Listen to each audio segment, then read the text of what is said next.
날씨가 갑자기 추워져가지고요. 오늘 멋지게 막 가죽 잠바를 입고 오신 분들이 계셔요. 그래 가죽 하나 사야겠구나 막 이런 생각을 하면서 예배를 드리고 있습니다. 반가운 얼굴들이 참 많은 것 같아요. 우리 이나은 집사님, 김남엽 성도님 함께 오랜만에 방문하셔서 예배하고 계시고요. 또 교회를 방문해서 예배하시고 분도 계십니다. 예배 가운데 큰 은혜를 누리시게 되기를 바랍니다. 또 우리 기쁜 소식 하나 나누고 우리 말씀을 나누시지요. 우리 강성옥 우리 권사님 우리 교회 등록하셨는데요. 우리 잠깐 자리에 일어나 주시겠어요? 네. 몇 주 동안 교회 나오시다가 오늘 등록하셨는데 우리 강성옥 권사님이십니다. 우리 잠깐 기도하도록 하겠습니다. 하나님, 우리 권사님과 함께 믿음의 길을 가게 하신 것을 감사합니다. 하나님, 그 길에 때로 어려움도 있고 문제도 있고 감사도 있고 기쁨도 있을 것입니다. 그러나 우리가 가는 길에 주님이 함께 하시는 것을 믿습니다. 우리 권사님과 함께 그 믿음의 길을 갈 때 주가 이루신 일들을 만나게 하여 주옵소서. 그리하여 그것이 하나님의 나라가 되어노라 간증하는 일들이 우리 권사님과 함께 우리 공동체가 그것 누리게 되기를 기대합니다. 그 은혜 일들이 있게 하여 주옵소서. 하나님, 이제 공동체 안에서 믿음의 길을 가게 될 때마다 건강한 신앙의 일들이 일어나게 되는 것을 보게 하여 주옵소서. 주님과 더 깊은 만남이 일어나고 하나님 성도들과 더 깊은 교제가 일어나고 하나님이 이루시는 은혜의 일들을 만나노라 그렇게 고백하게 되기를 기대합니다. 그 신앙의 일들이 우리 강성훈 집사님과 그 가정에 일어나게 되는 것 보게 하여 주옵소서. 그리하여 공동체가 함께 연합하여지며 믿음의 길을 가 함께 웃고 함께 우는 그 하나님의 은혜의 일들을 만나게 되기를 기대합니다. 우리 강성훈 집사님의 그 은혜의 일들이 있게 하시고 우리 공동체가 그 일을 위하여 우리 강성훈 권사님을 섬기며 격려하고 위로하며 함께하는 일들이 일어나게 되는 것 보게 하여 주옵소서. 하나님, 이제 신앙의 길이 새롭게 열려질 것입니다. 그 앞길이 무엇인지 우리는 알지 못하지만 그 모든 가정에 주님이 함께하여 주옵소서. 예수님의 이름으로 기도합니다. 아멘. 우리 박수로 한번 축복하겠습니다. 네. 감사합니다. 네. 우리 예배 후에 또 교제하시고 또 함께 인사하시는 그런 시간 나누시게 되기를 바랍니다. 오늘부터 상처 치유 시리즈 우리 시즌 3를 다시 시작하려고 합니다. 2019년도에요 12번에 걸쳐서 상처 치유 시리즈를 제가 설교했고요. 또 2011년도에 영화 세자매를 통해서 상처 치유 시리즈 시즌 2번째를 설교했습니다. 그리고 오늘 다시 상처 치유 시리즈 시즌 3번째를 하려고 합니다. 자꾸만 상처 치유 시리즈 설교를 하게 되는 것은요, 여전히 우리에게 치유되지 않은 상처가 많다는 사실을 경험하기 때문입니다.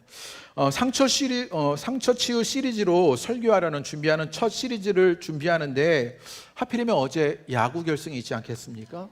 이게 안타깝게도 축구 결승도 있는 거예요.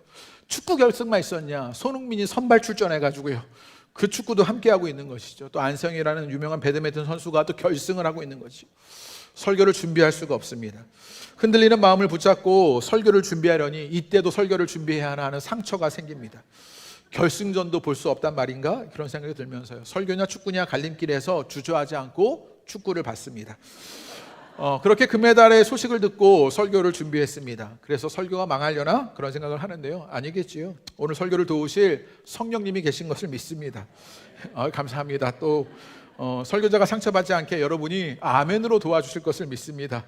그래서 좀 중간에 이상하더라도 결승전 때문이구나 이렇게 여기시면서 아멘으로 함께 우리 설교를 도와 설교를 들으시는 그런 시간이 되시기를 바랍니다. 요즘 신방 기간이어서요 계속 성도님들을 만나고 신방하는 일이 있습니다. 한 집사님의 이야기를 듣는데 20년 넘게 그 일을 하셨대요. 그 일을 하시는데 감정 노동이 너무 심한 거지요.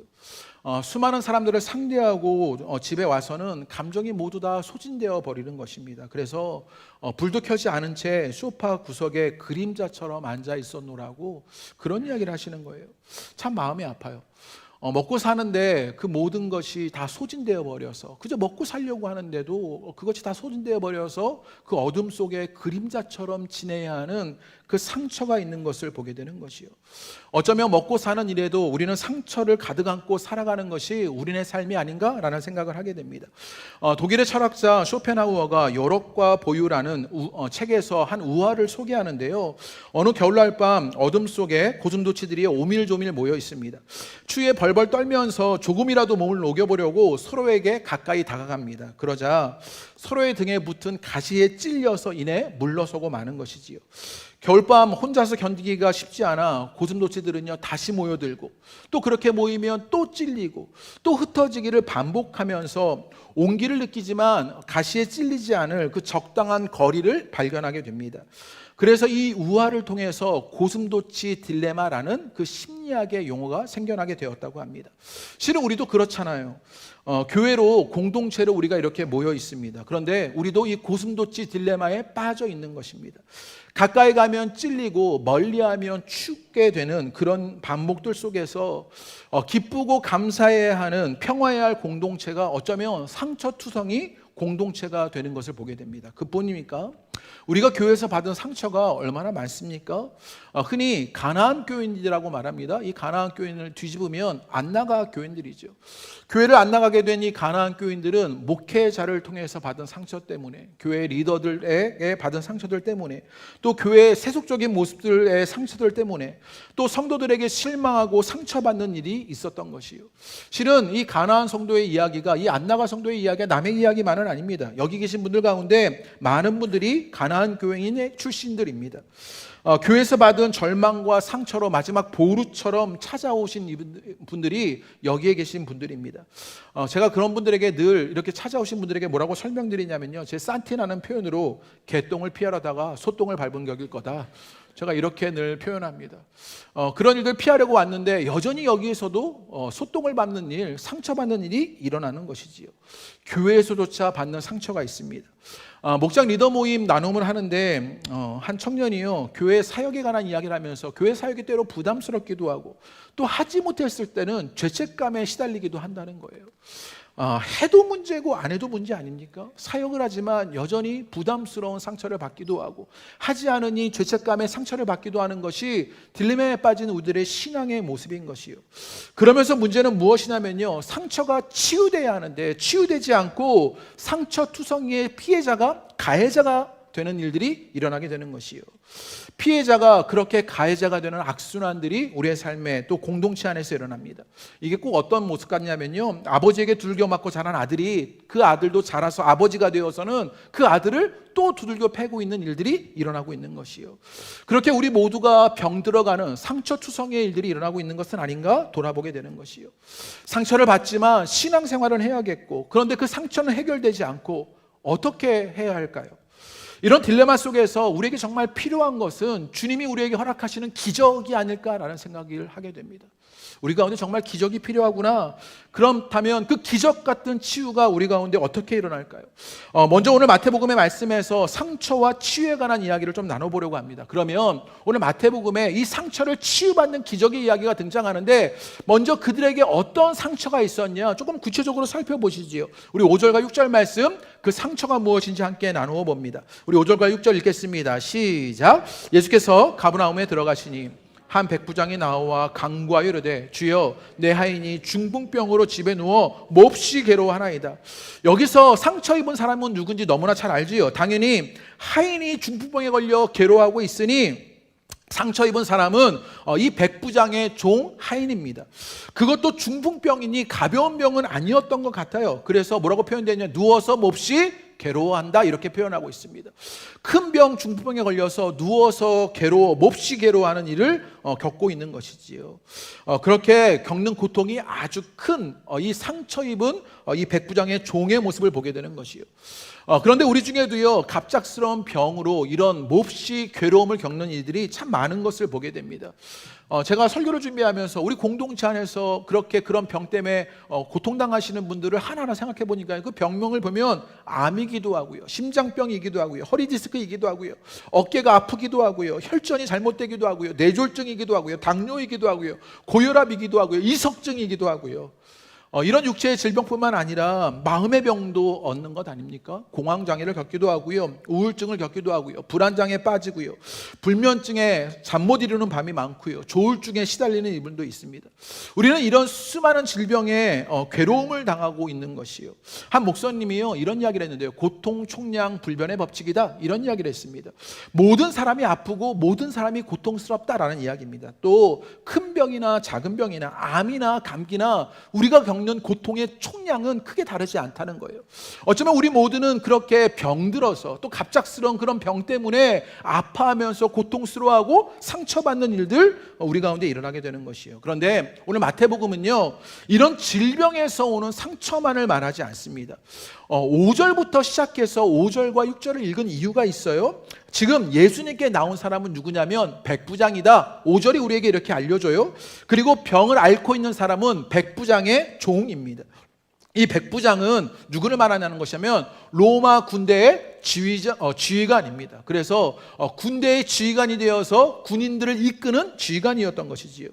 로마의 군인이니까 대우가 좋았겠다라고 여길지 모르지만 지금 이들이 어디에 있냐면 유대 땅 가버나움에 있습니다.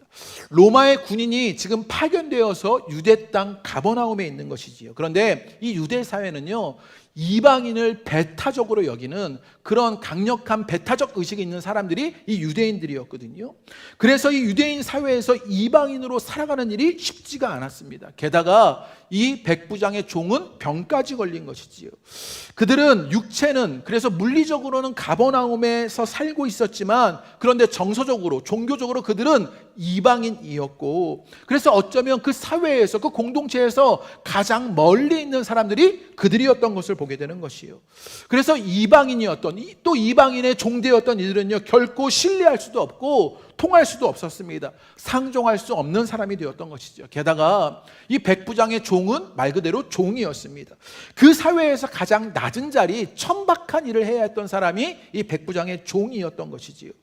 마태복음 8장에 보면요, 치유의 기적이 일어나요. 그래서 예수님이 누군가를 우리에게 보여주는데 그 치유의 기적을 일으키시는 그 예수님의 이야기를 통해서 그 치유받는 대상들이 등장하는데 그들이 누구냐면요, 나병 환자이고 또 백부장의 종이고 또 베드로의 장모 여성의 이야기가 등장합니다. 이들 모두에게 보여지는 모습이 무엇이냐, 우리에게 알려주고 있는 것이죠. 나병 환자는요, 당시에 어떤 일이 있었냐면 사회에서 격리를 해야 하는 사람들이었습니다. 그러니까 이들은요, 사회에서 격리되어서 소외당했습니다. 병에 걸린 것도 어려운데 사회에서 격리되어서 소외당하면서 아픔과 고통 중에 있는 사람들이 이 나병 환자였고요. 베드로의 장모도 여인으로서 사회에서 배제당하고 소외당하는 사람들이었지요. 그런데 이들이요, 병까지 걸려버린 거예요. 나병 환자, 또 백부장의 종, 또 베드로의 장모, 이 모두가 소외당하고 배제당하는 이들인데 이들이 병까지 걸리니 이들이 그 인생의, 그 공동체의 끝자락에 몰려 있었어요. 자칫 잘못하면 떨어져 버리는 그 절망의 순간에 빠져 있는 사람들이지요. 그러면서 이들이 겪는 편견과 수치가 얼마나 컸겠냐고요. 그들이 받은 상처가 얼마나 컸을까요? 제가 얼마 전에 소설 채식주의자라는 그 소설을 읽었는데요, 이 채식주의자의 내용에 그 시작이 어떻게 시작하냐면요, 평범한 여자 주인공이 어느 날 꿈을 꾸고는요, 채식주의자가 되기로 결심하며 살아갑니다. 그러면서 그 소설의 앞부분에 보여주는 내용이 무엇이냐면 사람들이요, 교묘하게 이 채식주의자가 된 이 주인공을 따돌리는 내용이 등장해요. 그러면서 남편과 함께 회사 임원들의 모임에 참여하게 되었는데 그 식사 자리에서 전무 부인의 태도의 모습을 소설이 이렇게 묘사하는데, 저는요, 요즘 우리가 겪고 있는 배자와 소외, 또 그 속에서 당하는 수치의 모습이 이런 것 아닌가라는 생각이 들었어요. 이렇게 소설은 묘사하는데요, 태연을 가장한 그녀의 눈이 호기심과 아연함, 약간의 주저가 어린 경멸을 드러내고 있는 것을 나는 알아보았다, 이렇게 말합니다. 채식주의가 되어서 사는데 그 안에서 배제되고 소외된 것이지요. 그래서 그 호기심과 아연함, 약간의 주저가 어린 경멸을 드러내고 있다는 것, 그것 알아챘다는 거예요. 우리도 그럴 때 많잖아요. 때로 우리가 받는 상처들 속에 그런 것 느낄 때 있지 않습니다? 느낄 때 있지 않습니까? 또 아내가 그 모임에 존재하지 않는 것처럼 대화를 이어갔다, 이렇게 말해요. 그렇잖아요. 그 모임에 존재하지 않는 사람처럼 여기는 것이요. 때로 우리도 그런 일을 겪습니다. 때로 가난해서, 때로 좋은 학교 나오지 못해서, 때로는 제 역할을 하지 못한다고, 때로 다른 이들과 다르다고, 때로는 독신이어서, 때로는 이혼을 했다고, 때로는 장애가 있다고, 때로는 나이가 많이 들었다고, 때로는 교회에서 겪는 우리의 상처도 이것과 비슷하지 않습니까? 약간의 주저가 어린 경멸을 드러낼 때 우리가 그것을 알아채는 일들 있게 되는 것이요. 우리가 존재하지 않는 것처럼 대하는 일들을 만나는 일들이 우리 삶에서도 일어나 상처받는 일들이 있게 되는 것이요. 특별히 가난이 그렇지 않습니까? 자본이 우상이 되어버린 우리 사회에서 가난하면 정말 민망하기 일쑤입니다. 가난으로 배제되고 소외되고 존재하지 않는 것처럼 여겨지게 되는 것이지요. 그렇게 가난은요, 우리에게 수치가 되고, 수치가 된 가난은요, 상처를 만들어냅니다.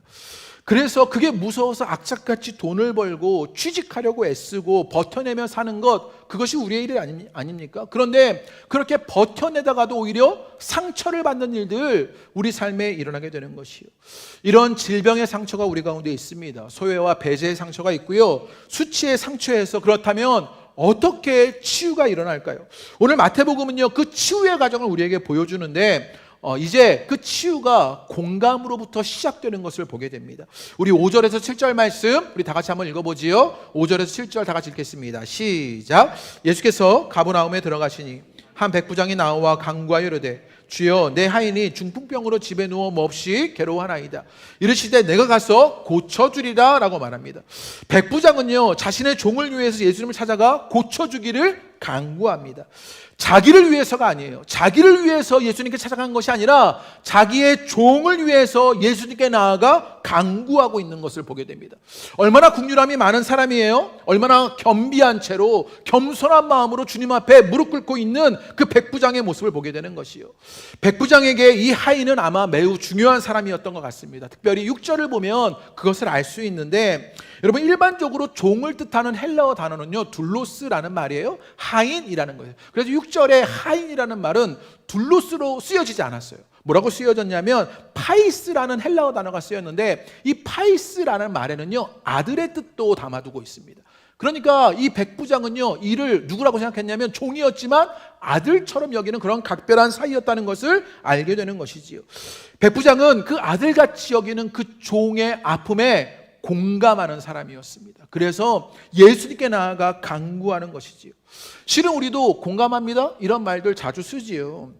우리도 공감합니다, 말하기도 합니다. 그런데 우리가 말하는 공감은요, 동의한다는 의미의 뜻이거나 아니면 그 마음 내가 알겠다, 그 감정 나도 이해할 수 있다의 감정이입 정도의 생각인 것을 보게 되는 것이요. 그래서 우리가 공감한다는 건 드라마 보면서 눈물 흘리는 정도, 저 사람이 아파하니까 나도 뭐 마음이 좀 아프네, 이 정도의 공감이 아닌가 싶습니다. 그런데 오늘 이 백부장이 하는 공감은요, 다른 모습이었습니다.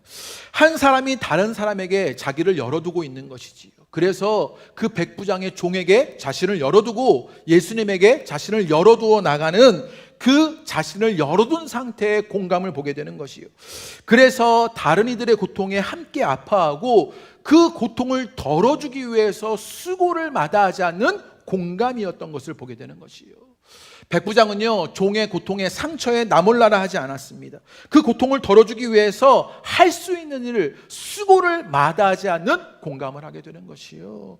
그래서 유대인인 떠돌이였던 방랑 설교자였던 예수님께 무릎을 꿇고 있는 이 백부장의 모습을 보게 되는 것이요.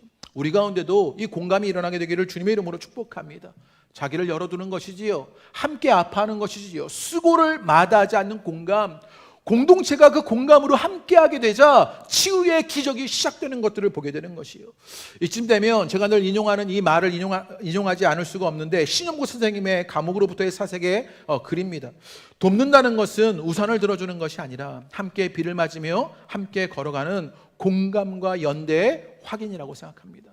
돕는다는 건 비를 함께 맞아주는 것이다 라고 말하는 것이요. 함께 아파하고 그 수고를 마다하지 않는 일, 이게 공감이다, 연대다라고 말하는 것이요. 우리 사회가 또 교회 공동체가 왜 상처를 받고 때론 그 상처받은 피해자가 가해자가 되는 악순환들이 왜 일어날까요? 왜 이런 공감의 일들이 일어나지 못하고 우리는 이 악순환 속에서 살아가고 있을까요? 남표교회 박영석 목사님이요, 설교하는 것을요 인스타그램으로 짧게 보았는데 이분이 이런 말씀하신 거예요. 우리 남자분들에게 복음의 소식입니다. 술 담배는 죄가 아니다. 네. 감동을 안 하시네요. 이게 너무 당황스러우셨는지, 술 담배는 죄가 아니다, 이런 설교를 하신 거예요. 그러면서 기뻐하는 눈동자를 보시라고. 그러면서 이분이 뭐라고 말씀하시냐면, 실은 술 담배를 금지하게 된 것은 한국에 오신 선교사님들이 예수 믿는 사람들의 다른 모습을 보여내기 위해서 그것을 금지했던 것이다 라고 말합니다. 그래서 죄가 아니지만 삼가하자 그렇게 말합니다. 기독교인의 정체성 또 교회의 명예와 사회적 이해를 위해서 하실 것이면 숨어서 해라, 들키지 말아라, 뭐 이런 얘기를 합니다. 그런데 왜 이런 이야기를 하느냐면요, 조금 더 적극적으로 말하면 우리가 새벽 기도하기도 하고요, 어떤 분은 철야 기도하기도 하고요, 어떤 분은 더 뜨겁게 열심히 헌신하는 일도 있습니다.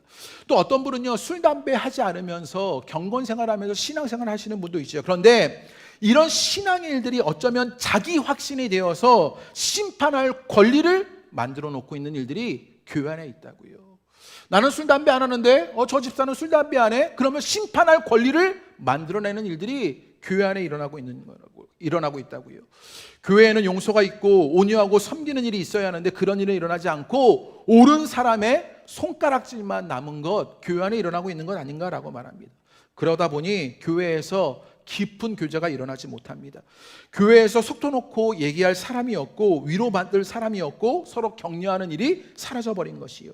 일을 하자는 건 잘하는데 그 공동체 자체의 기쁨이 사라져버린 일들을 보게 되는 것이요. 무정한 시대에 교회마저도 신앙의 이름으로 무정해진 것들을 보게 되는 것이요. 이게 그냥 받아들여야 하는 거라고요. 다 받아들일 일이라고요. 우리 권사님이시니까 다 이해가 되고 다 받아들일 수 있는 것이라고요. 손가락질 할 일이 아니다 이렇게 말하는 것 아닙니까? 여러분, 어쩌면 우리가 바르게 주님을 섬기는 일보다 바르지 못한 신앙생활 지적하는 걸 우리 신앙의 일처럼 여기는 일이 우리 가운데 있는 것 아닌가 돌아봐야 하는 것이요. 백석대의 유호준 교수님이요, 교회와 신앙의 적폐 목록이다 이런 얘기를 했어요. 그리고 이분이 적폐 목록을 엄청 길게 써놓은 거예요. 그런데 한국 교회에 정말 사라져야 할 적폐 목록이 있는데 이렇게 말합니다.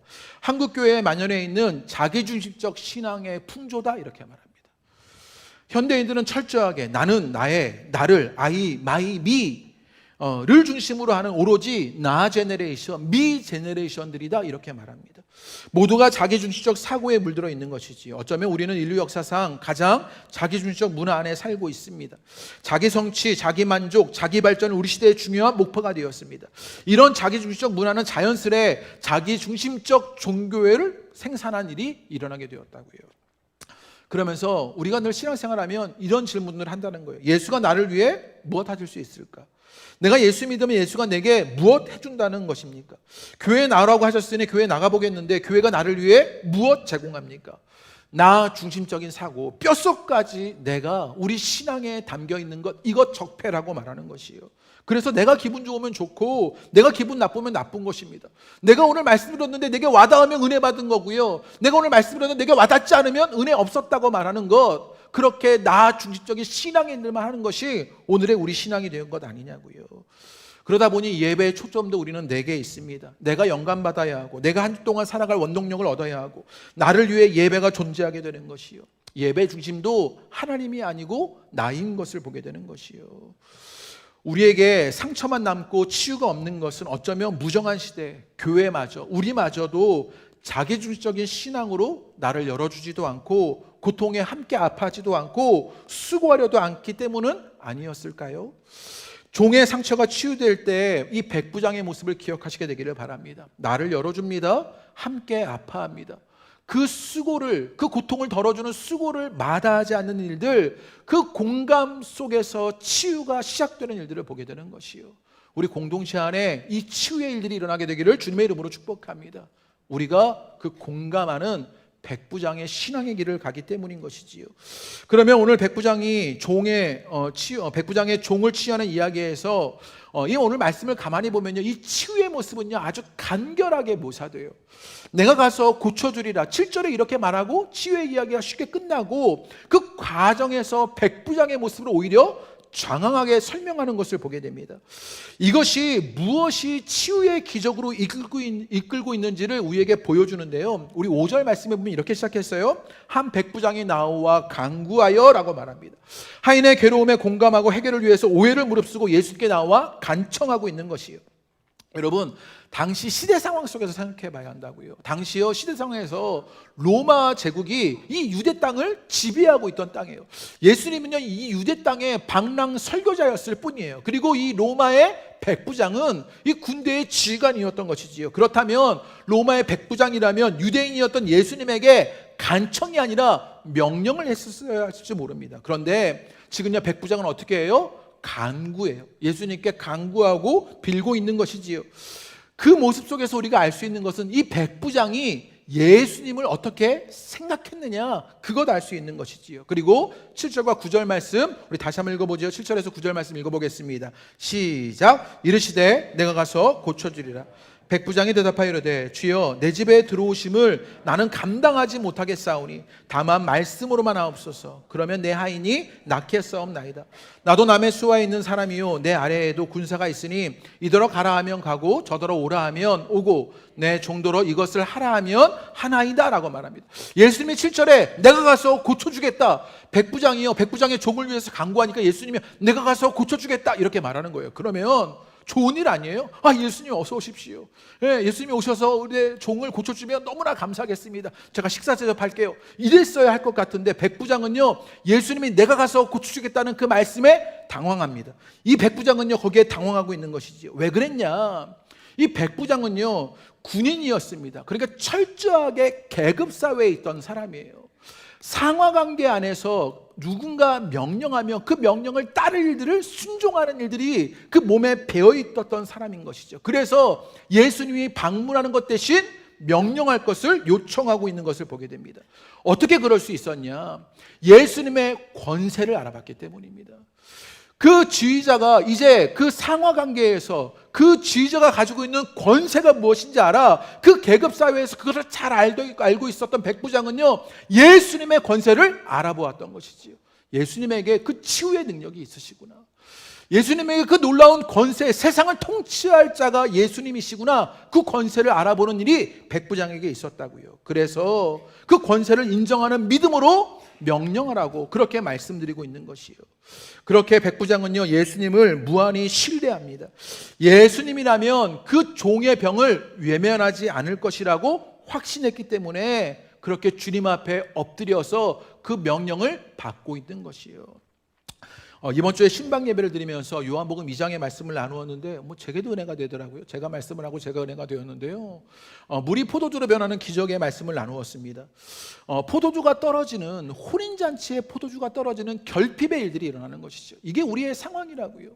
우리가 늘 살아가지만 우리의 삶에서 늘 결핍과 부족을 만나는 것이 우리의 삶의 일입니다. 그런데 그때 예수님의 어머니 마리아가 그 상황을 예수님께 알립니다. 그러자 예수님이요 내 때가 아직 이르지 아니하였다 이렇게 말씀하시는 거예요. 지금 포도주가 떨어졌어요. 예수님 어떻게 좀 해보세요. 그랬더니요 예수님이요 내 때가 아직 이르지 않았다 이러시는 것이죠. 그 뒤에 마리아의 반응이 놀라운데 여러분 우리가 일상적인 반응이라고 생각하면 내 때가 아직 이르지 않았다 이렇게 말씀하시면 에이 관둬라 이럴지도 모르겠어요. 아니면 에이 내가 가서 포도주를 사갖고 오는 건데 막 이렇게 생각했을는지 몰라요. 그런데 마리아가 어떻게 반응하는지를 보면 놀라운데요. 요한복음 2장 5절의 말씀입니다. 우리 다 같이 한번 읽어보죠. 시작. 그의 어머니가 하인들에게 이르되 너희에게 무슨 말씀을 하시든지 그대로 하라 하시니라 라고 말합니다. 마리아가 에이 관둬버려 아니면 내가 포도주 사오지가 아니라 그대로 하라라고 말하고 있는 것을 보게 됩니다. 하인들에게 그가 무슨 말씀하시든지 그대로 하라라고 말합니다. 마리아는요 내 때가 이르지 않았다라는 그 예수님의 말을요 다 알아듣지도 못했어요. 그런데 그럼에도 아는 것 한 가지가 있었는데 예수님이 이 상황을 모른 채 하지 않으실 것이다. 그것 하나 믿고 있었다고요. 예수님이 하신 말씀이 무엇인지 다 이해하지도 못하고 알지 못해요. 그런데 아는 것 한 가지, 예수님 그 상황 모른 채 하시는 분 아니라고요. 백부장과 마리아에게 공통적으로 있는 한 가지 믿음, 그 절실한 마음에서 일어나는 그 진실한 믿음이 있는데 그것이 무엇이냐? 예수님 그 종의 병을 외면하지 않으시는 분이라고요. 예수님 그 상황을 모른 채 하지 않으시는 그 주님이라는 것, 그 백부장도 마리아도 알아 그대로 하라라고 말하게 되는 것이요.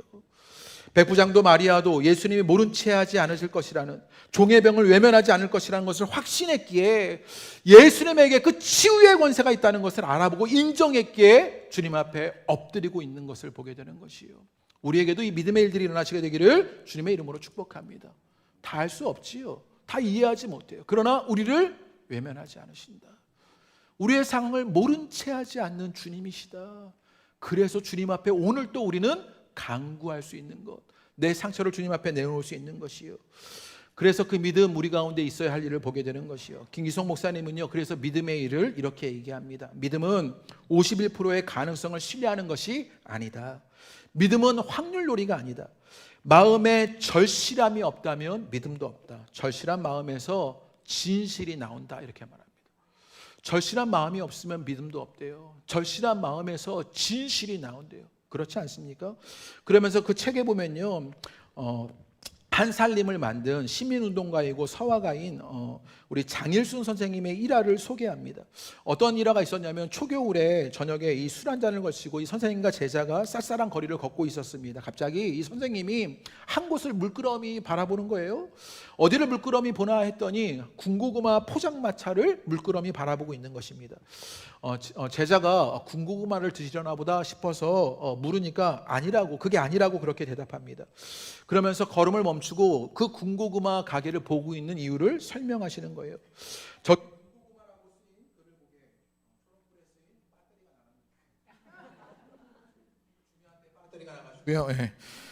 제가 마저 읽지요. 저기 군고구마라고 쓰인 글을 보게, 초롱불에 쓰여진 저 글씨를 보게, 저 글씨를 보면 고구마가 머리에 떠오르고, 손에는 따신 고구마를 쥐고 싶어지고, 가슴에는 따뜻한 사람의 정감이 느껴지지 않나?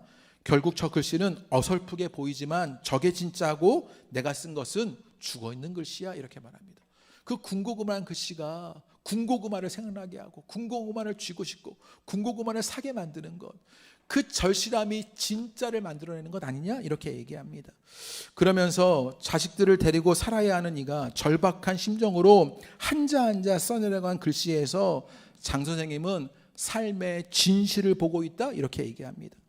온갖 필법을 연마해서 끝에 써내려간 일필휘지보다 군고구마 장사의 글씨야말로 사람의 마음을 움직이고 있는 것 아니냐, 이렇게 소개하는 것이지요. 그러면서 김기성 목사님은요, 믿음을 이렇게 말합니다. 제가 읽어드리지요. 하나님은 신학자들의 정교한 이론을 통해 이해할 수 있는 분이 아니라고, 정직하고 절실한 이들의 마음에 다가오시는 분이십니다, 라고 말합니다. 신학자의 이론을 통해서 이해할 수 있는 분 아니라, 하나님은요, 정직하고 절실하신 이들에게 그 마음에 다가오시는 분이 하나님이시라고요. 하나님의 자비하심과 선하심에 온전히 의지하는 사람들이야말로 깊은 믿음의 사람이라고요. 그 절실한 마음에서 진실한 믿음이 일어나게 되는 것이요. 여러분에게 그 믿음이 일어나시게 되기를 주님의 이름으로 축복합니다. 그래서 예수님은요, 백부장의 믿음을 보고 이렇게 말씀하십니다. 우리 10절 읽어볼까요? 읽겠습니다. 시작. 예수께서 들으시고 놀랍게 여겨 따르는 자들에게 이르시되, 내가 진실로 너희에게 이르노니 이스라엘 중 아무에게서도 이만한 믿음을 보지 못했다라고 말합니다. 모른 채 하지 않으시는 그 주님, 외면하지 않는 그 주님, 그 백부장의 종을 고칠 수 있다는 그 권세가 지신 그 주님을 절실한 마음으로 진실하게 믿는 그 믿음, 칭찬하고 계시는 것을 보게 되는 것이요. 이스라엘 중에 아무에게도 이런 믿음 없다라고 말합니다. 이 이스라엘 사람들은요, 유대인들은요, 스스로를 선민으로 여기는 자부심 있는 사람들이었습니다. 그런데 그들에게는요, 그 절실한 마음에 진실한 믿음 없었던 것이지요. 그들에게는요, 그 이스라엘 사람들에게는요, 그 유대인들에게는 잘 믿는다는 자부심만이, 이만하면 되겠지라는 안도감이 그들을 병들게 만듭니다. 상처투성이로 살아가게 만드는 것이요. 어쩌면 우리의 모습도 그렇지 않습니까? 내가 잘 믿고 있다는 자부심으로 살아가지는 않습니까? 아니면 이만하면 되겠다라는 안도감으로 신앙생활하는 것이 우리의 모습 아니냐고요. 그러자 우리 가운데 그 절실한 마음이 사라져서, 그 진실한 믿음마저 없어져서 그 기적의 일들을 맛보고 살지 못하는 일이 우리 신앙 가운데 메말라버린 모습으로 있는 것 아니냐고요. 그 진실한 마음으로, 그 절실한 마음으로, 진실한 믿음으로 주 앞에 선 백부장에게 이제 13절에 놀라운 일들이 일어나게 됩니다. 우리 13절 다 같이 한번 읽어보죠. 읽겠습니다. 시작. 가라, 내 믿은 대로 될지어다 하시니 그 즉시 하인이 나으니라. 예수님이 뭐라고 말씀하십니까? 가라, 내 믿은 대로 될지어다. 절실한 마음으로 진실한 믿음을 갖게 되었을 때 그 믿음 속에 그 믿음대로 되는 일들을 만나게 되는 것이요. 그 즉시 하인이 나으니라. 백부장은요 하인이 낳은 것을 알지 못했어요. 그러나 믿음으로 또 하인에게 돌아가는 일들을 하고 있는 것이요. 백부장은요 그 예수님의 권세를 이해하고 믿습니다. 모든 것을 다 알지 못하지만 예수님 모른 채 하는 분 아니다.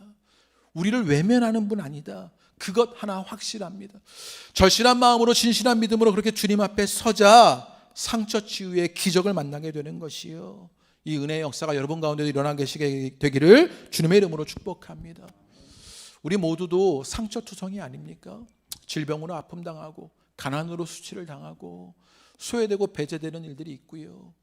태연하게 어린 경멸로 우리를 낮춰보는 일들 속에서 상처를 입기도 하고요. 또 여러 가지 삶의 일들 속에서 우리가 어렵고 고통당하는 상처투성이의 일들을 바라보게 됩니다. 또 우리 주변에 그렇게 상처당하는 많은 이들이 있는 것을 보게 되는 것이요. 그럴 때 우리 믿음의 공동체는 나를 열어두어 다른 사람의 고통에 함께하고 그 고통의 수고를 마다하지 않는 일들을 하게 됩니다. 그러다 치유가 시작되고 그 예수님의 권세를 알아보고 인정하니 모른 채 하지 않는 주님, 외면하지 않는 주님을 확신해서 절실한 마음으로 진실한 믿음으로 주께 나아가자 믿는 대로 되는 상을 받게 되는 것이요. 그 상이 오늘 예배하시는 모든 분들에게 누려지게 되기를 주님의 이름으로 축복합니다. 우리에게